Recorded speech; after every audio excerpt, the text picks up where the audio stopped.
nimba wari ufite umuntu wawe wateze bisi mu gitondo yaragiye Gisenyi, shoferi aho yicara nawe sasa bariya ni abantu aho bari bicaye,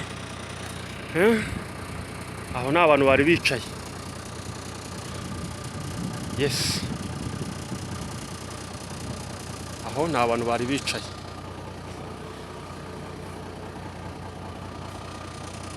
Ni abantu aho ngaho bari bicaye bose kandi bisi yari yuzuye. So nimba rero wari ufite umuntu wawe wateze bisi ya internationale mu gitondo, muri iki gitondo ubu ngubu tuvugana kuri itariki ya 11